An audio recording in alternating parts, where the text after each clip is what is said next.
Hello, I'm Anand Naidu in Washington. The main stories brought to you by Al Jazeera. President Barack Obama made his third trip to the Gulf Coast since the explosion of the Deepwater Horizon oil rig in April and set off what has become the worst environmental disaster in U.S. history. Oil continues to seep into the Louisiana marshlands and now threatens the Florida coastline. Despite fears of an Israeli attack, another aid ship is determined to break the blockade and dock in Gaza. Activists aboard the Rachel Corrie hope to arrive on the ship on Saturday.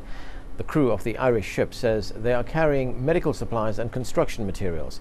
A statement from the White House says we strongly encourage those on board the Rachel Corrie and other vessels to sail to Ashdod to deliver their materials to Gaza.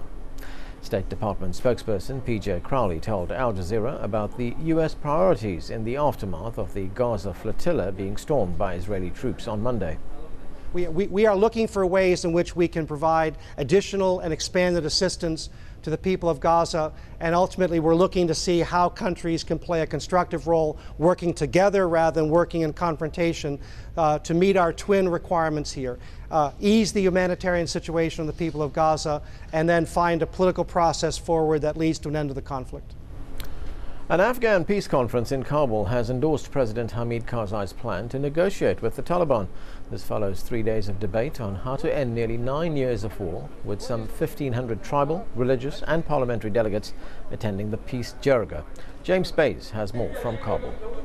The big issue now as they move forward following this jirga is whether the Taliban want to talk to the government. The Taliban made their position clear with that violence on the opening day. Publicly they say they don't want to talk, but I can tell you that among those 1,600 tribal elders there were 4 that described themselves as Taliban sympathizers. Al Jazeera spoke to one.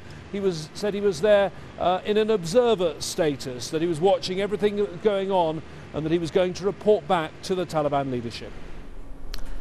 Those are our top stories. You can keep up to date with all the news on our website, and that's at aljazeera.net/English.